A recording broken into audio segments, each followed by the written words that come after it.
Nolly Gardner salió del edificio municipal y se sentó en los escalones junto a Parkins Gillespie, en el preciso instante en que Ben y Susan entraban juntos en la tienda de Spencer. Parkins estaba fumando un Pall Mall mientras se limpiaba las uñas amarillentas con un cortaplumas. Ese tipo es escritor, ¿no? Preguntó Nori. Sí. ¿Y la que estaba con él es Susie Norton? Así es. Pues qué interesante, comentó Nolly, mientras se ajuntaba el cinturón del uniforme. La insignia de policía relucía de manera imponente sobre su pecho. Nolly había escrito a una revista policíaca para que se la enviaran. El pueblo no se ocupaba de proporcionar insignias a sus agentes de policía.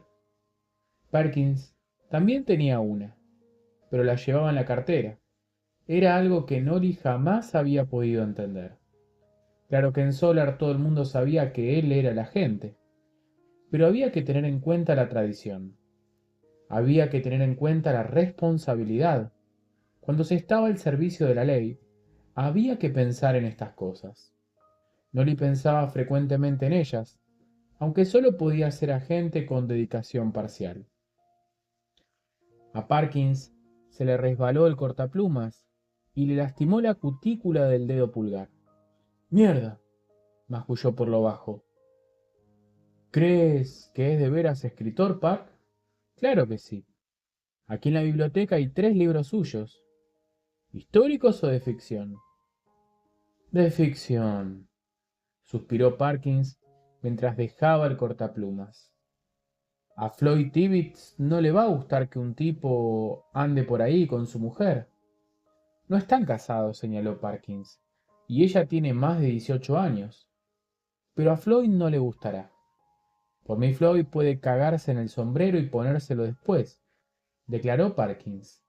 Aplastó el cigarrillo en el escalón, sacó del bolsillo una cajita de pastillas, guardó dentro la colilla y volvió a meter la caja en el bolsillo. ¿Dónde vive el escritor ese?, preguntó Nolly. En casa de Eva, le informó Parkins, mientras observaba minuciosamente la cutícula herida. El otro día estuvo mirando la casa de los Marsden. Tenía una extraña expresión en la cara. ¿Extraña? ¿Qué quieres decir? Extraña nada más. Parkins volvió a sacar los cigarrillos sobre su cara. El sol era tibio y grato. Después fue a ver a Larry Crockett. Quería alquilar la casa. ¿La casa de los Marsden? Sí, pero está loco. Podría ser. Parkins espantó una mosca de la pierna izquierda del pantalón y la observó mientras se alejaba zumbando en la mañana soleada. El viejo Larry Crockett ha estado muy ocupado últimamente. Oí decir que vendió la cantina del pueblo. En realidad, hace un tiempo que la vendió. ¿Qué? ¿La vieja lavandería? Ajá. ¿Pero para qué puede querer a alguien? No sé. Bueno. Nolly se levantó y volvió a ajustarse el cinturón. Me parece que voy a dar una vuelta por el pueblo. De acuerdo, aprobó Parkins mientras encendía otro cigarrillo. ¿Quieres venir? No. Me quedaré un rato aquí sentado. Bueno, muy bien. Hasta luego. Nolly bajó por los escalones mientras se preguntaba, no por primera vez, cuándo se decidiría Parkins a jubilarse para que él, Nolly, pudiera tener el trabajo con dedicación exclusiva. ¿Cómo demonios se podían investigar crímenes ahí sentado en los escalones del ayuntamiento? Parkins lo vio alejarse con una vaga sensación de alivio. Nolly era buen muchacho, pero tremendamente ansioso. Sacó el cortaplumas del bolsillo, lo abrió y empezó de nuevo a recortarse las uñas. Jerusalem Slot se incorporó al territorio nacional en 1765. 200 años más tarde, se celebró el bicentenario con fuegos artificiales y una procesión por el parque durante la cual una chispa incendió el vestido de la princesa india de la pequeña Debbie Foster y Parkin Gillespie tuvo que poner a la sombra a 6 tipos por emborracharse en la vía pública. Es decir, 50 años antes de que Maine se convirtiera en uno de los estados de la Unión como resultado del compromiso de Missouri. El pueblo debía su extraño nombre a un suceso bastante trivial. Uno de los primeros residentes de la zona era un granjero largurucho y hosco llamado Charles Belknap Tanner, que criaba cerdos. Una de las marranas más grandes se llamaba Jerusalem. Un día a la hora de alimentar a los animales, Jerusalem salió del corral, escapó hacia el bosque inmediato y allí se volvió salvaje y agresiva. Años más tarde, para ahuyentar a los chiquillos de su propiedad, Tanner seguía inclinándose sobre el portón, graznándoles, con el ominoso tono de un cuervo. No se metan en el solar de Salem, si no quieren acabar destripados. La advertencia pasó a la historia, y el nombre también. El episodio no demuestra gran cosa, a no ser que Estados Unidos de Norteamérica, hasta los cerdos pueden aspirar a la inmortalidad. La calle principal, llamada en un principio Portland Post Road, recibió en 1896 el nombre de Elas Joindner. Joindner había sido miembro de la Cámara de Representantes durante 6 años, hasta su muerte, que fue causada por la sífilis cuando tenía 58. Era lo más semejante a un personaje que podía vangloriarse Salem Slot, a excepción del hacha de Salem, la marrana, y de Pearl Ann Boots, que en 1907 escapó de la ciudad de Nueva York para convertirse en una de las Sirfleet Girls. Broad Street atravesaba Jointer Avenue, por el centro mismo y en ángulo recto. El municipio tal era casi circular, aunque un poco achatado hasta el este, donde el límite eran los meandros del río Royal. Vistas en el mapa, las dos calles principales daban al pueblo un aspecto muy semejante al de una mira telescópica. El cuadrante noroeste de la mira correspondía a North Jerusalem, el sector más densamente forestado del pueblo. Eran las tierras altas, aunque no le habrían parecido muy altas a nadie, salvo quizás a alguien procedente del medio oeste. Las viejas y fatigadas colinas, surcadas de antiguos caminos para el transporte de madera, descendían suavemente hacia el pueblo, y en la última de las pendientes se levantaba la casa de los Marsden. Buena parte del cuadrante noroeste era tierra abierta, dedicada al cultivo de alfalfa y otras plantas forrajeras. Por ahí corría el río Royal, un viejo río que había erosionado profundamente de sus riberas hasta casi el nivel del lecho. Pasaba bajo el puentecillo de madera de Brook Street y se alejaba hacia el norte en amplios arcos relucientes, hasta penetrar en la zona próxima al límite norte del municipio, donde la delgada capa de tierra se extendía sobre cimientos de sólido granito. Allí el río había tallado en la piedra acantilados de 15 metros, en un trabajo de millones de años. Los chiquillos llamaban al lugar el Salto del Borracho, porque algunos años atrás Tommy Rathbone, el hermano borracho de Virgil Rathbone, se había caído por el borde mientras buscaba un lugar para pasar. El Royal desembocaba en el contaminado río Androscoggin, pero el Royal jamás había estado contaminado.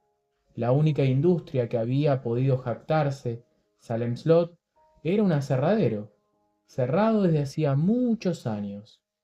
En los meses de verano eran un espectáculo habitual los pescadores que lanzaban las cañas de pescar desde el puente de Brook Street. El día en el que no se podía sacar algo de Royal era un día excepcional. El cuadrante sudoeste era el más bonito. El suelo volvía a elevarse, pero allí no se veían los desagradables rastros de incendio ni la superficie de la tierra arrasada y angostada que era el legado del fuego. A ambos lados de Griffin Road, la tierra era propiedad de Charles Griffin, dueño de la granja lechera más importante del sur de Mechanic Falls, y desde Scullard Hill se alzaba a ver el enorme establo de Griffin, con su tejado de aluminio que resplandecía al sol como un heliógrafo monstruoso. En la zona había otras granjas y muchas casas en las que vivían empleados administrativos y de oficinas, que todos los días viajaban en tren a Portland o a Lewiston. A veces en el otoño uno podía detenerse en lo más alto del Scullery Hill para aspirar la aromática fragancia de los campos al quemarse y distinguir como un juguete de camión de los bomberos voluntarios de Salem Slot, pronto a intervenir si alguna de las fogatas amenazaba con descontrolarse. El pueblo había aprendido su lección allá en 1951. La parte sudoeste era la que habían empezado a ocupar los remolques y casas rodantes, formando algo parecido a un cinturón de asteroides extraurbano. Con ellos habían aparecido también sus huellas características, montones de coches desechados, neumáticos colgados, de cuerdas deshilachadas, latas de cerveza vacías que brillaban junto al camino, andrajos lavados y puestos a secar en cuerdas tendidas entre postes improvisados, el denso olor de cañerías conectadas con cuartos de baño instalados a la ligera. Las casas de Ben eran muy parecidas a chabolas, pero en casi todas ellas se elevaba un resplandeciente antena de televisión. La mayoría eran receptores, en color comprados a crédito, en Grants o Sears. El patio de cada uno de los remolques estaba por lo general repleto de chiquillos, juguetes, trineos, patines y motocicletas. En algunos casos las caravanas estaban bien cuidadas, pero en la mayoría parecía que sus dueños pensaran que la prolijidad fuera demasiada molestia. La maleza y el pasto crecían hasta la altura de la rodilla. Cerca del límite del pueblo, donde Brook Street empezaba a llamarse Brook Road, estaba la posada de él. Los viernes tocaba un conjunto de rock and roll y los sábados una banda de música country. Para la mayoría de los vaqueros de la localidad y sus chicas, era el lugar donde ir en búsqueda de una cerveza o una pelea. La mayor parte de las líneas telefónicas eran compartidas entre 2, 4 o 6 abonados, de manera que la gente tenía siempre de qué hablar. En todos los pueblos pequeños, los escándalos se cuecen siempre a fuego lento en el hornillo de atrás, como el cocido de la abuela. La mayor parte de los escándalos se originaban en el Bend, pero de vez en cuando alguien con una posición social más elevada aportaba algo a la olla común. El pueblo se gobernaba por asamblea popular, y aunque desde 1965 se hablaba de elegir un consejo municipal que se reuniera 2 veces al año para estudiar el presupuesto, la idea no había llegado a cuajar. El pueblo no crecía con la rapidez suficiente para que las costumbres ancestrales resultaran verdaderamente incómodas, aunque más de un recién llegado levantaba con exasperación los ojos al cielo ante esa indigesta democracia que alzaba las manos para votar. Había 3 funcionarios selectivos: el alguacil de la ciudad, que se ocupaba de los pobres, un empleado municipal. Para sacar la matrícula del coche había que ir al extremo de Taggart Stream Road y desafiar a 2 perros que andaban sueltos por el patio, y el encargado de asuntos escolares.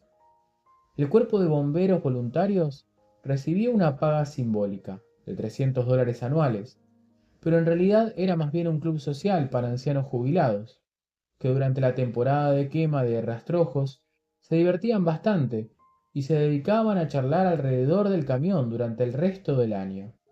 No había departamento de obras públicas porque el agua corriente, el gas, las cloacas y la electricidad no eran servicios públicos. Las torres de alta tensión atravesaban el municipio en diagonal, de noroeste a sudoeste, abriendo en el bosque una enorme brecha de 45 metros de ancho.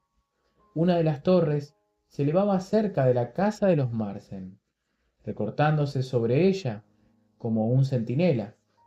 La información que tenía Salem Slot acerca de guerras, incendios y crisis gubernamentales provenía principalmente de los noticieros de Walter Cronkite por televisión, aunque claro, todo el mundo sabía que al muchacho de los Potter lo habían matado en Vietnam y que el hijo de Claude Bowie, después de pisar una mina, había vuelto con un pie de metal, pero le habían dado un trabajo como ayudante de Kane Dells en la oficina de correos, de modo que eso estaba perfectamente arreglado.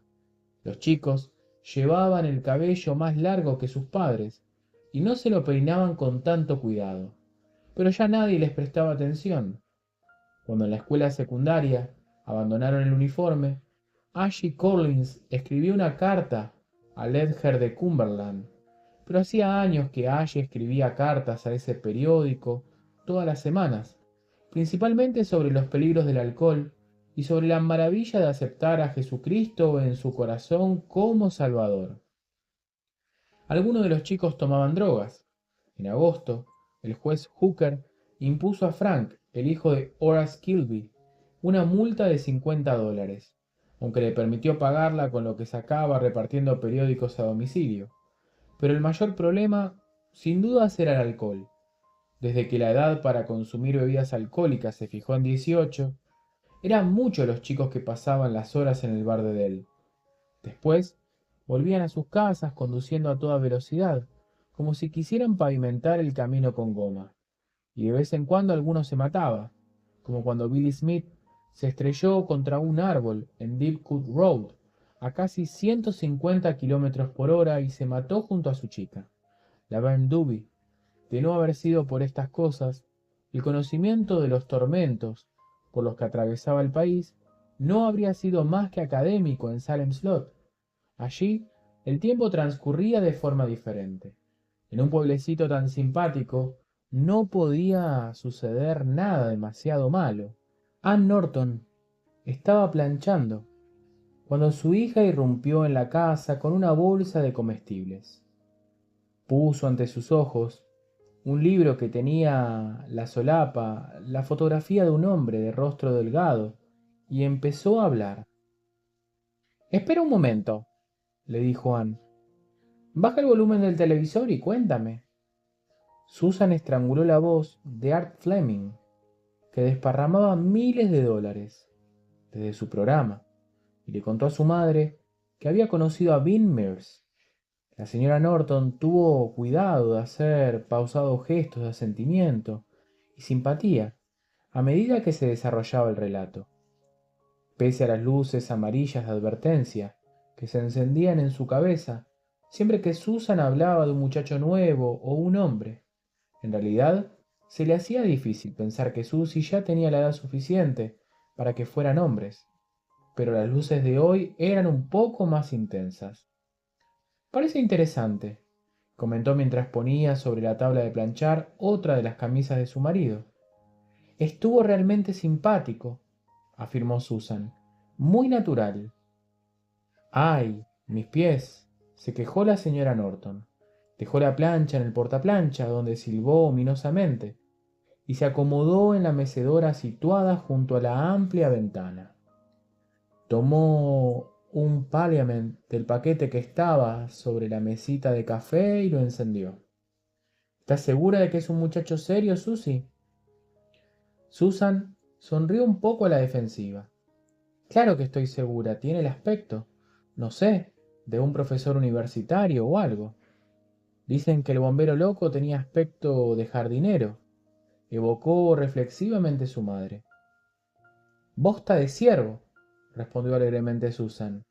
Era una expresión que siempre irritaba a su madre. Déjame ver el libro. Ann tendió una mano para cogerlo. Mientras se lo daba, Susan recordó repentinamente la escena de violación homosexual en la prisión. Danza aérea, dijo con aire meditabundo a Norton y empezó a pasar distraídamente las páginas. Susan esperaba resignada. Su madre lo encontraría, como siempre. Las ventanas estaban abiertas y una brisa ociosa rizaba las cortinas amarillas de la cocina, que su madre insistía en llamar en la despensa, como si vivieran en medio de las comodidades de la clase alta. Era una hermosa casa, maciza, de ladrillo, un poco difícil de calentar en invierno, pero fresca como una gruta durante el verano. Estaba situada en una ligera elevación al término de Brook Street y desde la ventana frente a la cual estaba sentada la señora Norton, se podía ver todo el pueblo. El panorama no era agradable, sino incluso espectacular en invierno, con el paisaje amplio y brillante de la nieve inmaculada y de los edificios desdibujados por la distancia que arrojaba a los campos nevados largas sombras amarillas. Me parece que leí un comentario del libro en el periódico de Portland. No era muy bueno, querida. Pues a mí me gusta, anunció Susan con firmeza. Y me gusta él. Es posible que a Floyd también le guste, comentó la señora Norton. Deberías presentarles. Susan sintió una verdadera punzada de cólera que la consternó. Creía que ella y su madre habían dejado atrás las últimas tormentas de la adolescencia, sus secuelas, pero estaba equivocada. Las dos reanudaron la vieja discusión en la que la identidad de Susan debía luchar contra la experiencia y las creencias de su madre. Ya hemos hablado de Floyd, mamá, y tú sabes que no era nada serio. El periódico también decía que había unas escenas bastante espeluznantes en la prisión. Cosas entre muchachos. Mamá, por el amor de Dios. Susan tomó uno de los cigarrillos de su madre. No tienes por qué usar el nombre de Dios en vano, señaló la señora Norton, imperturbable. Le devolvió el libro y tiró la ceniza del cigarrillo en un cenicero de cerámica, que tenía la forma de un pez. Se lo había arreglado una de sus amigas de la Asociación de Beneficencia, y a Susan siempre le había irritado sin que pudiera saber exactamente el motivo. Tal vez porque había algo obsceno en eso de echar ceniza en la boca de una perca. Voy a guardar los comestibles, dijo Susan y se levantó. La señora Norton volvió a insistir en voz baja. Solo me refería a que si tú y Floyd Tibbets se van a casar. La irritación aumentó hasta convertirse en la antigua cólera punzante. Pero por Dios, ¿cómo se te ha ocurrido semejante idea? ¿Alguna vez te he dicho que pensaba casarme? Yo suponía. Pues suponías mal, interrumpió Susan con ardor y faltándole un poco a la verdad. Hacía ya unas semanas que trataba de desanimar gradualmente a Floyd. Suponía que cuando sale con el mismo muchacho durante 1 año y medio, prosiguió, suave e implacable su madre, eso debe significar que las cosas han llegado a un punto en que ya no se limitan a tomarse de las manos. Floyd y yo somos algo más que amigos, confirmó tranquilamente Susan, para que su madre sacara la conclusión que quisiera. Una charla no formulada quedó pendiente entre ellas.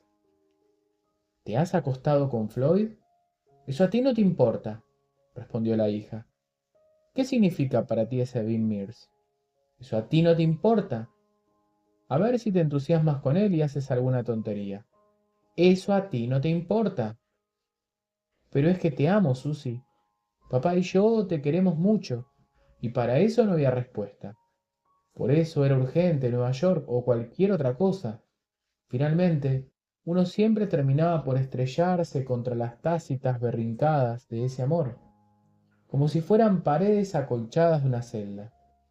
La verdad del amor de sus padres hacía que fuera imposible mantener una discusión en la que pudieran plantear posiciones y despojaba de sentido a cuanto había sucedido antes que comenzaran o no a estar de acuerdo.